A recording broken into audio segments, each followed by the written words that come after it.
말씀 보시겠습니다. 하나님 말씀 마태복음 22장입니다. 마태복음 22장 37절부터 40절까지. 마태복음 22장 37절부터 40절까지. 그다음 성경 구절 한번 넣어주시겠어요? 네, 우리 36절부터니까 제가 36절 읽고 여러분들이 37절 읽어주시고 이렇게 교독하도록 하겠습니다. 선생님, 율법 중에서 어느 계명이 크니까? 예수께서 이르시되 마음을 다하고 뜻을 다하여 내 하나님을 사랑하라 하셨으니 이것이 크고 첫째 되는 계명이요 둘째로 같으니 내 이웃을 너희 자신같이 사랑하라 하셨으니. 함께 읽겠습니다. 이 두 계명이 온 율법과 선지자의 강령이니라. 살아계신 하나님의 말씀입니다. 제 이름이 헌석입니다. 헌자는 법헌자이고요, 석자는 돌석자입니다. 돌석자를 많이 쓰지 않지만 제 부모님께서 의미를 가지고 주석석 이런 글자 대신에 돌석자를 지어주셨습니다. 그 뜻은 뭐죠? 법을 돌에 새긴 것, 이것은 십계명을 얘기합니다. 그리고 이 십계명은 성경 전체의 가장 중요한 요약이라고 할 수가 있습니다. 구약에서 가장 중요한 구절이 다 있겠지만 그 중에서 출애굽기 20장에 말씀하신 십계명은 정말로 중요한 구절이죠. 그것을 예수님이 신약의 마태복음 22장에 설명을 해주셨습니다. 오늘 본문 읽은 끝부분의 40절에 이 두 계명이 온 율법과 선지자의 강령이다 이렇게 나오는데, 온 율법과 선지자라는 말은 구약을 얘기합니다. 그리고 이 말씀을 신약의 예수님께서 말씀하셨어요. 그러니까 구약 전체를 예수님이 신약의 예수님께서 요약하시고 정리하시고 신약에 말씀하신 거예요. 구약과 신약이 연결되는 이 구절이 바로 오늘 저희가 읽은 본문이 되겠습니다. 이 본문의 내용은 실은 구약의 십계명을 토대로 시작하는 말씀이죠. 그래서 성경 전체를 요약하는 부분이 바로 오늘 본문이고, 그것은 구약의 십계명을 받아서 예수님께서 하신 말씀, 성경 전체의 요약, 구약의 율법을 우리가 말씀하고 구약의 율법을 이 시대에, 신약 시대에 예수님이 설명하는 부분 을 얘기했을 때 예수님 말씀하신 성경 전체의 가장 중요한 핵심, 이게 바로 오늘 본문입니다. 이 본문이 이제 십계명에서 시작됐다라는 걸 생각할 때, 십계명은 뭐죠? 이제 돌에 새긴 법, 이걸 생각할 때 십계명은 바로 이제 헌석 이렇게 되는 겁니다. 법헌자, 돌석자. 그래서 제가 어릴 때부터 제 의식 속에는 십계명, 그리고 그 십계명을 예수님이 설명하신 마태복음 22장 34절부터 40절까지 이 내용, 실은 이제 34절부터 시작을 하는 거니까 그 내용을 이제 생각할 때마다 하나님을 사랑하고 이웃을 사랑하는 것이 제가 살아가야 될 삶의 지표다라는 것을 생각하게 됐습니다. 그래서 이름이 참 좋은 것 같아요. 그 이름을 들으면은 생각을 하게 되고 의미를 생각하게 되고, 또 의미를 생각하니까 평생 그 의미대로 살려고 노력하게 되고, 실은 히브리인들이 자녀들의 이름을 붙여줄 때 하는 방식이에요. 그 이름의 의미를 가지고 자녀들의 이름을 붙여주기 때문에, 그래서 우리 자녀들에게도 또한 그런 이름을 우리가 잘 생각하고 이렇게 가르쳐주고 의미를 새겨주는 것이 중요합니다. 중요한 것은요, 예수님이 말씀하신 온 율법과 선지자의 강령이다, 이 말은 성경 전체에 대한 예수님의 이제 설명이죠. 그리고 신약 시대를 시작하시면서 예수님이 주신 구약에 대한 해석이고, 이 내용을 의미로 신약이 이제 또한 한 번 더 하나님의 뜻을 보여주는 것으로 시작됐다는 것을 생각할 때, 우리의 삶의 가장 중요한 것은 말씀입니다. 다른 것은 다 변해요. 한번 잘 살펴보세요. 변하지 않는 게 있습니까? 우리 마음 변하죠. 세상의 정책 맨날 변하죠. 지도자들 정치적인 지도자들 바뀔 때마다 변하죠. 정책도 변하고 역사, 평가 어떻게 하느냐에 따라서 좋은 사람이 될 수 있고 나쁜 사람이 될 수도 있고 세상은 이렇게 변합니다. 세상이 변하지 않는 것은 아무것도 없어요. 사람 다 변하고 정책 변하고 다 변합니다. 단 한 가지 수천 년 동안 한 번도 변하지 않고 그 의미가 그대로 역사 속에서 계속 실행된, 이끌어간, 그리고 기초가 된 그것은 단 하나, 하나님 말씀밖에 없어요. 그래서 사랑하는 여러분, 우리 평생 동안 다른 거는 우리가 좀 약하게 생각하셔도 돼요. 그러나 이거 하나는 붙잡으셔야 됩니다. 하나님 말씀만큼은 우리의 평생 동안 내가 이거 붙잡는다. 우리 자녀들이 우리 아빠 엄마 보면서 우리 아빠 엄마 다른 건 몰라도 하나님 말씀은 정말 사랑하더라.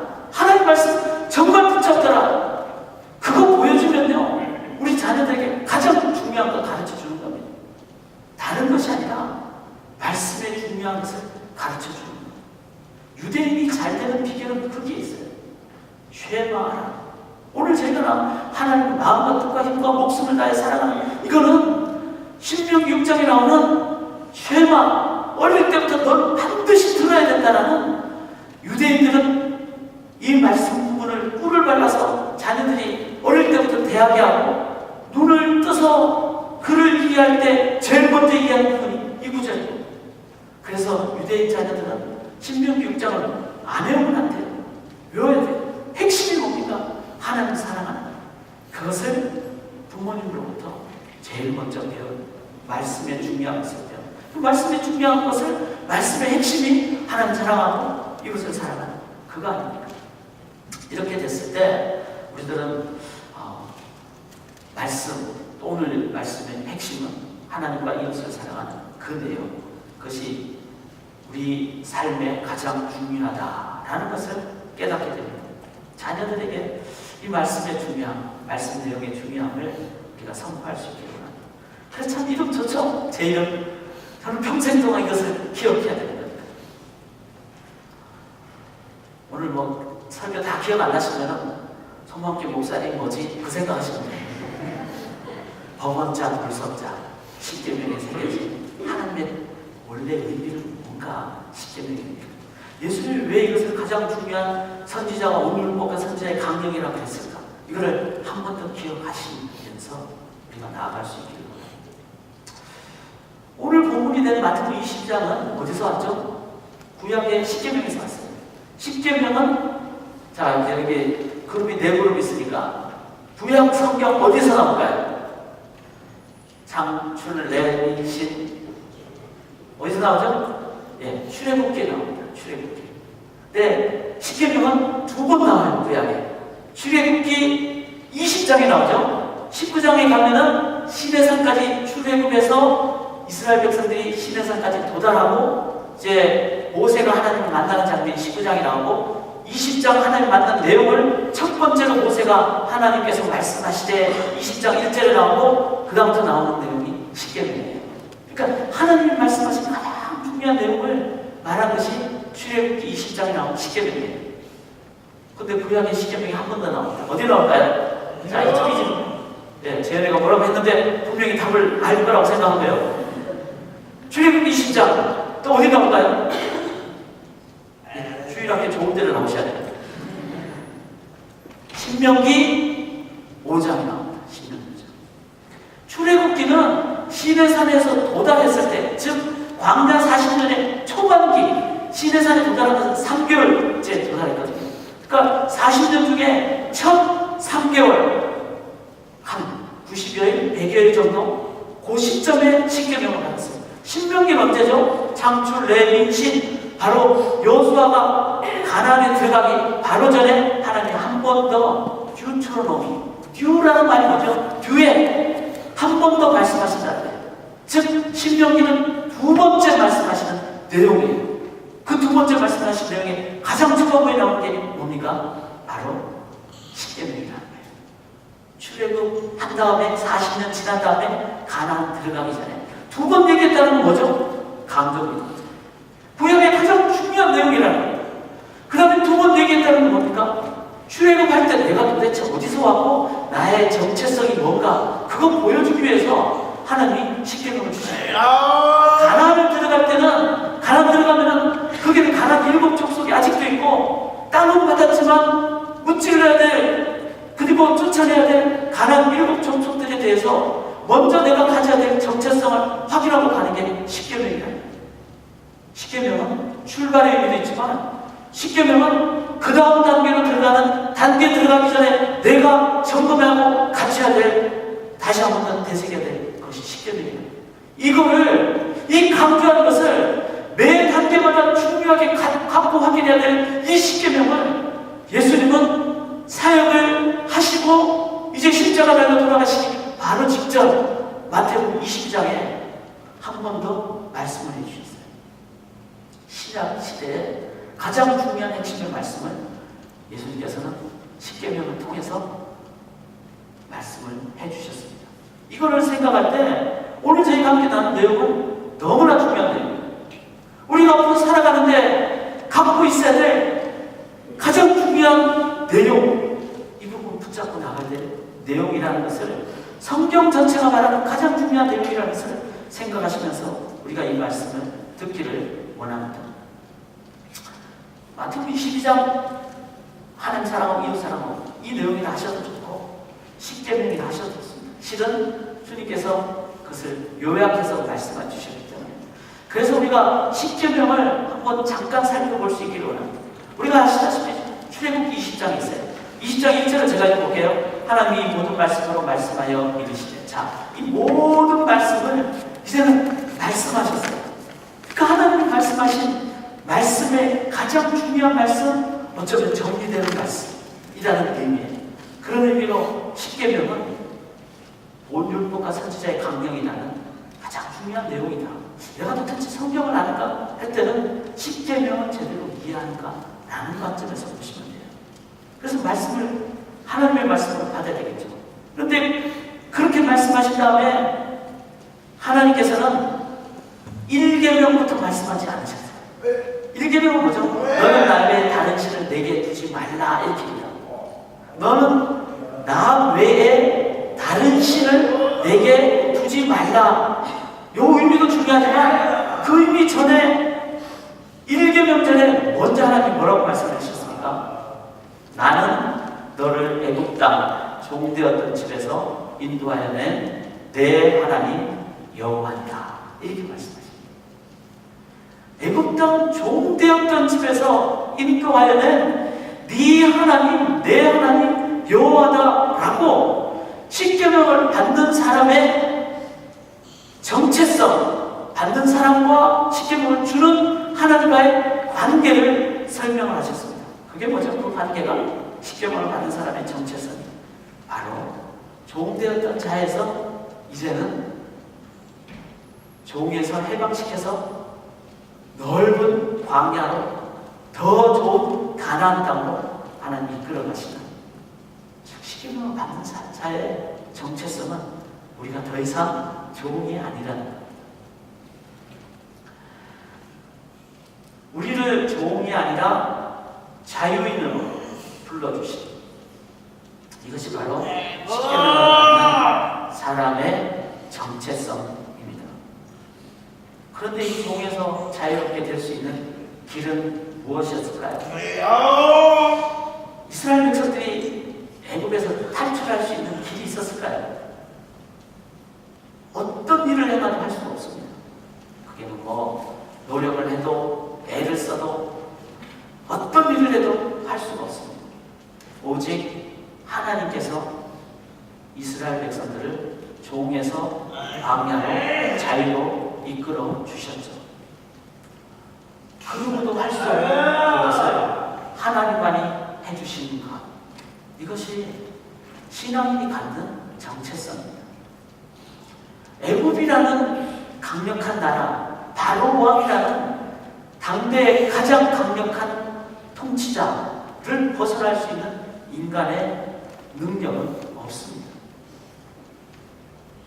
단 하나 애굽 바로 왕을 이기는 그 위에 계시는 하나님 외에는 없죠. 그것이 바로 이스라엘 백성들의 정체성이었습니다. 우리는 더 이상 종이 아니다. 자유입니다. 그런데 이 자유는 나의 능력이 아니라 하나님에 의해서만 되는 것이다.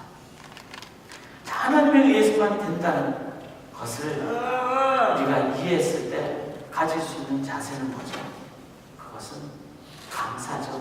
하나님께서 우리에게 주시는 은혜 아니고서는 이 일을 행할 수 없다는 감사. 그리고 하나님 외에는 할 수 없다는 그 하나님의 능력만을 의지하는 것.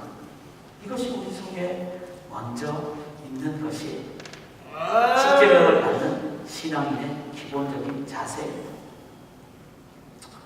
하나님 외에는 우리의 삶에 어떤 인간의 노력으로도 애국과 바로로 대표되는 죄의 문제, 인간의 역사 속에 있는 분쟁의 문제, 죄 문제가 어디서 다 뭘로 되는 거죠? 거기는 경쟁과 시기와 질투와 먹고 사는 어떤 삶의 문제, 생애의 문제, 이런 문제를 해결할 수 있는 길은 실은 우리 인간의 힘으로는 할 수가 없어요. 증거는 역사 속에 전쟁이 계속된다는 거죠. 우리의 삶에 갈등과 괴로움이 계속된다는 거죠. 그걸 이길 수 있는 길은 우리 힘으로는 할 수가 없다는 것을 깨닫는, 오직 하나님의 은혜가 아니고서는 할 수 없다는, 이것을 깨달았을 때 신앙이 갖는 가장 기본적인 자세는 하나님 외에는 할 수가 없습니다. 하나님만이 하십니다. 하나님만이 의지합니다. 그것이 바로 믿음입니다. 믿음이라는 자랑할 것이 결코 아니죠. 의지하는 것이에요. 믿음이라는 것은 하나님 외에는 하실 수가 없기 때문에 하나님께만 감사드리게 되는 것이죠. 그리고 하나님이 하셨기에 이제는 나의 삶에 이 부분은 담대하게 됩니다. 하나님이 하시니까. 그래서 신앙인이 은혜를 제대로 깨달을 때 갖게 되는 가장 기본적인 자세는 아무것도 가릴 것이 없는 거예요. 하나님의 은혜니까, 하나님이 우리를 받아주시니까, 하나님이 우리의 아버지 되시니까 nothing to hide, 가릴 것이 없습니다. 기도가 그런 것이잖아요.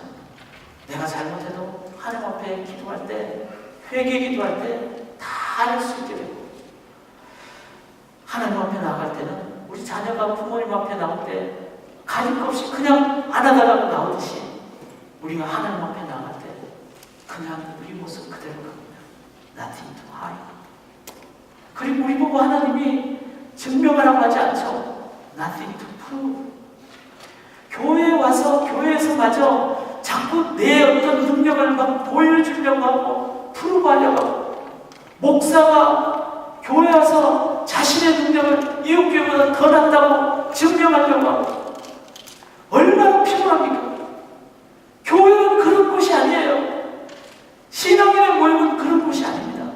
신앙인의 모임은 하나님이 우리의 아버지시고 우리가 하나님의 자녀니까 우리는 우리의 모습 그대로 하나님 앞에 가도 가릴 것도 없고 증명 안 해도 됩니다. 자녀가 무슨 호적 두 번 들고 부모 앞에 가서 당신 자녀니까 나한테 먹을 거 주세요 그러지 않잖아요. 자녀는 그냥 아버지 앞에 부모 앞에 나가면 되는 겁니다. Nothing to hide, nothing to prove. 증명하지 않아도 되는 것이 종이 아닌 자녀의 자세입니다. 그걸 우리가 은혜라고 그러죠. Nothing to lose. 우리가 깊게 묵상해볼 때 우리의 목숨은 육의 한계, 육의 어떤 끝이죠. 영이신 하나님 앞에 신령과 진정으로 우리가 예배드릴 수 있고, 우리의 심령이 하나님의 인도받을 때 우리는 육은 점점 후패해도 우리의 영은 하나님만 주시는 기쁨과 평안으로 나아가는, 그 영적인 세계를 체험할 때 육의 죽음도 두렵지 않는 nothing to lose, 잃어버릴 것이 없는 이 담대함을 우리가 가질 때 신앙인은 자녀로서 더 이상 종이 자녀로서. 그런데 이 자녀가 된 것은 하나님의 해주셨잖아요. 바로의 앞뒤에서 우리가 해방될 수 있는 것, 우리의 죄를 해결할 수 있는 것은 십자가 예수의 은혜로만이 그렇게 해결될 수 있었잖아요. 그러기에 우리의 기본적인 정체성은 바로 하나님 은혜로 구원받은 하나님의 자녀, 더 이상 종이 아닌 nothing to hide, 가리는 것도 없고 nothing to prove, 우리 보고 증명하는 것도 없고 nothing to lose, 잃어버릴 것도 없고. 이 은혜를 자꾸 기억하실 때마다 우리는 자유하게 되는 겁니다. 이미 자유된 것을 확인하게 되는 겁니다. 사랑하는 여러분, 이 은혜를 먼저 깨닫지 않으면요, 그 다음부터 나오는 10가지 계명은 전부 다 율법주의가 되는 거예요. 그 다음부터 행하는 예배드리라는 거, 예배 안 드리면 벼락 맞지 않을까? 예배 안 드리면 어떻게 되지 않을까? 그 전부 다 율법주의. 우리의 예배는, 우리의 이웃을 사랑하는 것은 부모님을 공경하고 이웃을 위해서 거짓증까지 않고 이웃의 집을 탐내지 않고, 이 모든 것은 우리가 안 지키면 안 되는 그런 것이 아니라 하나님의 은혜로 구원받은 우리들이기 때문에 그 은혜를 기억할 때 내가 자유하고 내가 기쁘고 감사해서, 그래서 자연스럽게 나오는 열매인 것입니다. 십계명은 월급에는 틀이 아니에요. 십계명은 우리가 너무나 감사하며 지킬 수 있는. 그래서 하나님이 출애굽기 20장 2절에 십계명 3절에 얘기하시기 전에 나는 너를 애굽 땅 종되었던 집에서 인도하는 내 하나님 여호와니라. 하나님 먼저 우리와 하나님의 관계를 설명해 주시죠. 나는 너의 하나님 여호와라. 그리고 나는 너를 애굽 땅 종되었던 곳에서 자유롭게 해준 너의 하나님 여호와라. 바로 이 하나님과의 관계가 우리가 온전히 있을 때, 오늘도 아침에 일어나서 하나님의 은혜로 구원받았다는 것을 기억할 때, 그리고 아무것도 가릴 것이 없고, 여러분 그 모습 그대로 증명할 것이 없어요. 자꾸 뭔가 증명하려고 하지 마세요. 종들이나 하는 일이, 자녀들은 내 모습이 되는 나가는 거예요. 오늘 메모리얼 데이 바로 전날이잖아요. 많이들 여행을 가시잖아요. 저 옛날 개천방기 같은 이런 날이 막 미웠어요. 성도들이 막 많이 떠나, 여러분들 막 많이 떠나, 5월은 잔인한 달, 미운 달, 막 이렇게 됐어요. 그러나 하나님 앞에서 푸름할 것이 없다는 진정한 자유를 깨달았을 때, 성도들이 어디에 가시든지 진짜 예배드리고, 우리도 숫자가 많지 않아도 같이 예배드리고, 이게 진짜 예수 믿는 사람의 능력 아닙니까? 이 마음으로 하나님께서 오늘 너무나 중요한 말씀을 하시는 거예요. 이 마음으로 오늘과 선지자의 강력이라는 말씀을 하시는데, 하나님을 사랑하고 이웃을 사랑하는 이 말씀의 첫 번째가 뭐죠? 네 마음과 뜻과 목숨과 힘을 다하여 하나님을 사랑하라, 이런 말씀을 하셨어요. 이 말씀의 뜻이 뭘까요? 근데 우리가 구약으로 같이 나가야지 이해를 할 수가 있어요. 그게 바로 출애굽기 20장 3절, 바로 첫 번째 계명이에요. 첫 번째 계명이 뭡니까? 너는 나 외에 다른 신들을 내게 두지 말라. 자, 너는 나 외에 다른 신들을 두지 말라. 나만 내 마음에 두라, 이런 말이죠. 다른이라는 말은 원어의 의미가 헛된이라는 의미예요. 그러니까 다른 신이 있다는 말이 아니라 없는데 자꾸 있다고 생각하지 마라. 다른 신은 신이 아니다, 헛된 것이다. 즉 유일한 하나님만이 진정한 신이다, 절대적인 분이다 라는 것을 얘기를 하고 있습니다. 하나님은 우리 보고 나만 바라봐, 이렇게 얘기합니다. 나만 네 마음 중심에 둬, 이렇게 말씀하십니다. 왜 그랬을까요? 너무나 중요한 말씀입니다. 우리 마음에 하나님 아닌 다른 존재가 있으면 어떻게 될까요? 그리고 우리 마음, 진짜 마음 깊숙한 곳에 정말 하나님이 계시면 어떻게 될까요? 마음과 목숨과 뜻과 힘을 다하는 사랑하는 말은, 하나님 정말 내 마음 다하여 사랑하는 말이죠. 근데 내 마음에 하나님이 안 계시니까 어떻게 사랑하겠어요? 마음을 다한다는 진심의 마음, 뜻을 다한다는 내 뜻을 다한다, 힘을 다한다는 내 온 삶을 다한다. 내 마음에 진짜 하나님이 안 계시면 그걸 어떻게 사랑하겠어요? 그래서 이 말은 내 마음 중심에 누가 있느냐, 이거 보라는 거예요. 내 마음 중심에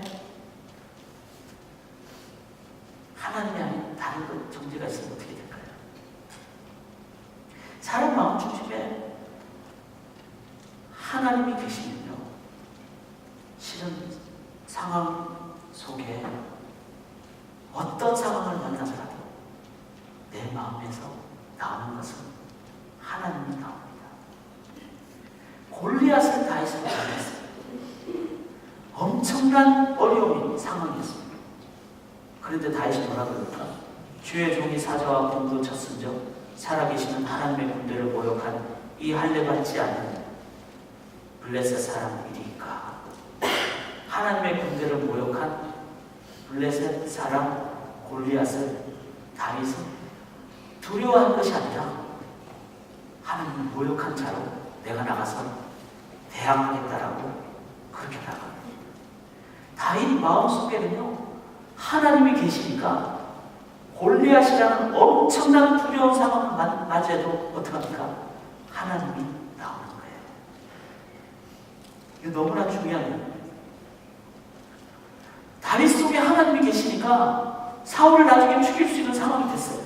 그런데 어떻게 하나님의 기름 부은 자를 내가 함부로 하겠습니까? 라고 다윗은 자기 중심에 계신 하나님이 그 상황에서 나왔다는 거예요. 골리앗을 만나든 사울을 죽일 수 있는 상황을 만나든.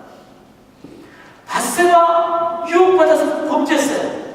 그런데 그때 순간에 내 속에 하나님이 안 계신다는 걸 깨달았을 때, 나단 선지자를 통해서 밧세바하고 범죄한 그 책망을 받았을 때 다윗이 고백한 것이 뭐죠?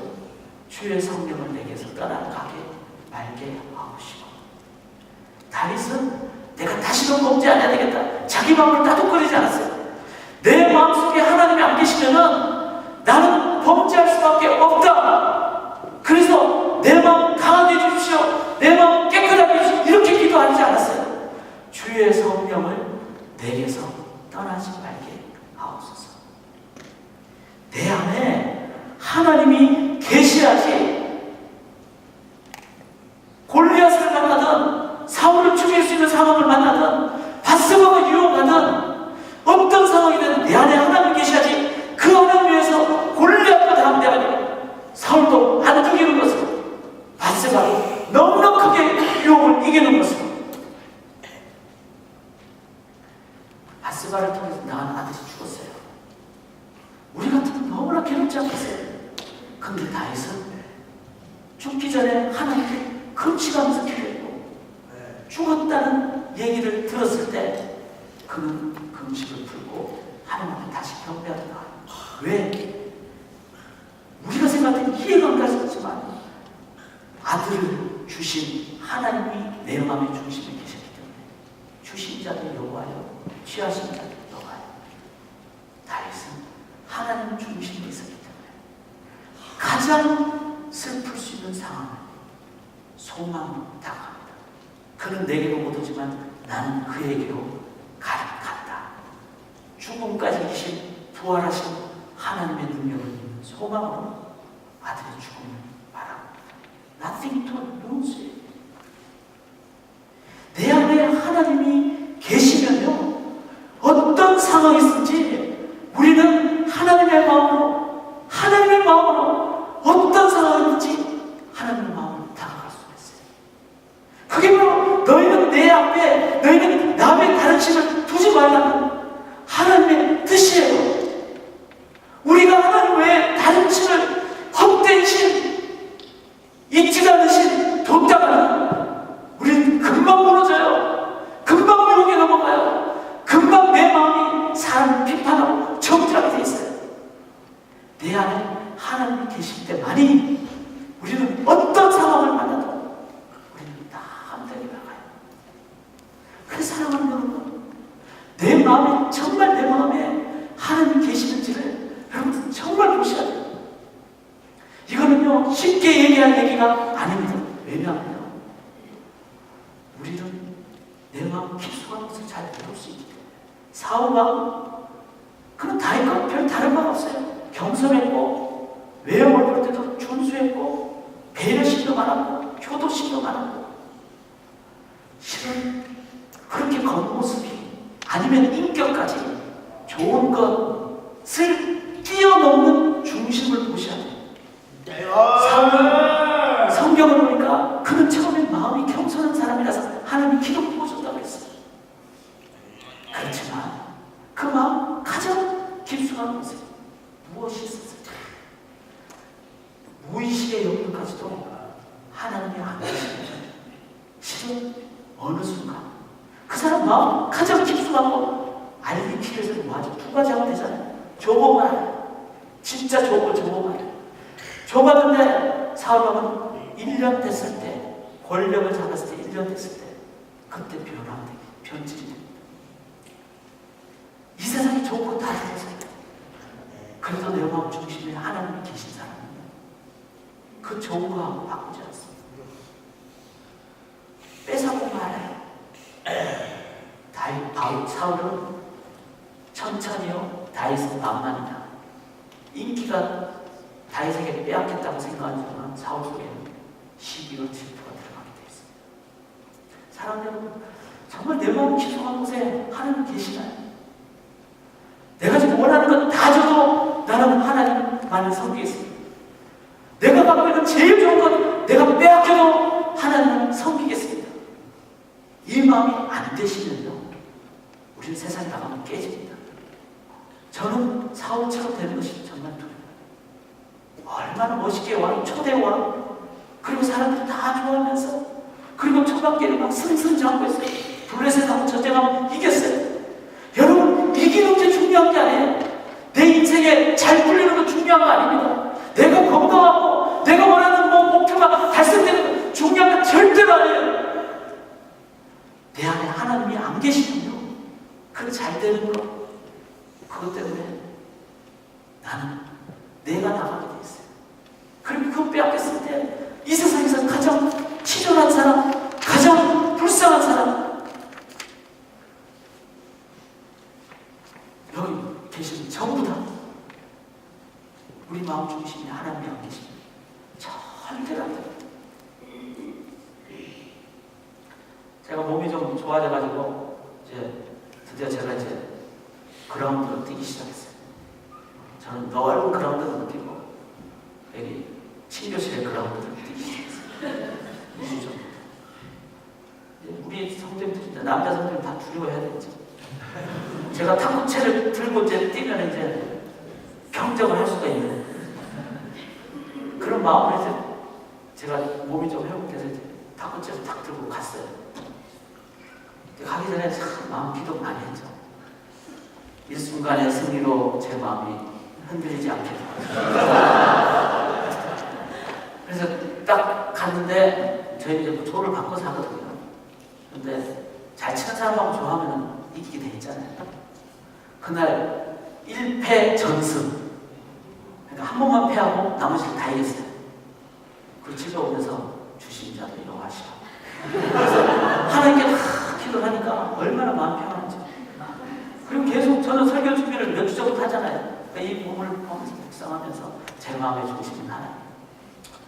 그리고 지난주에 탁구채를 들고 또 갔어요.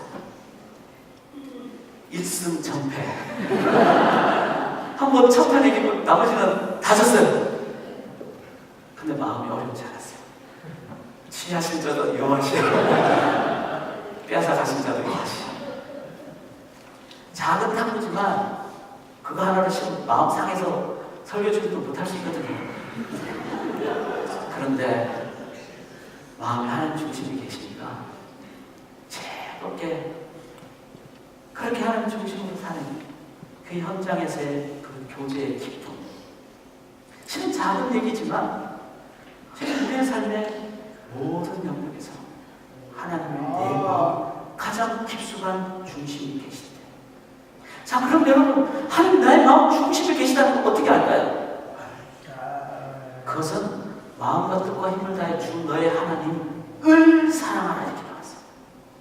성경은 예수님이 이 구약을 너는 나의 다른 신을 두지 말라, 다른 신은 없으니까 나만 두라 이 말이잖아요.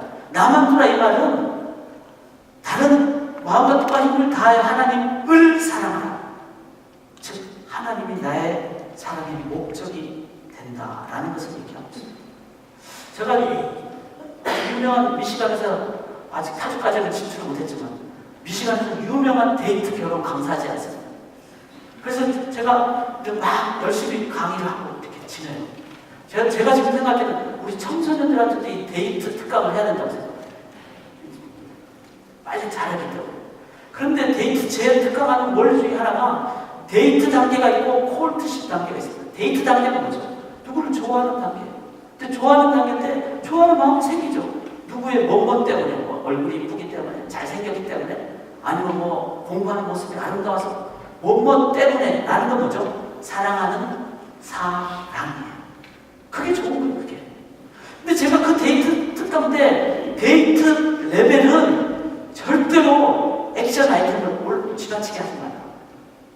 저의 그 원리는 손만이에요, 손만. 손 잡는 거 이상 나가지 마요. 왜 그런가 하면요. 사랑하는 그 사랑이라는 건요, 자기 중심적인 거예요. 그 사람이 좋은데, 뭐뭐 때문에 좋은 거예요.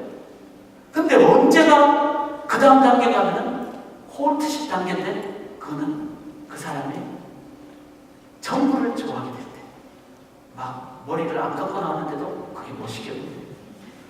그리고 그냥 지나갈 때 앞에 앉은 자매님이 밥 먹다가 입술에 고춧가루 떼었는데 그것마저도 보석처럼 이쁘게 보여요. 그런 거죠. 그 사람 전체가 좋아하는 사랑하는 사람이라고. 그래서 제가 청년들한테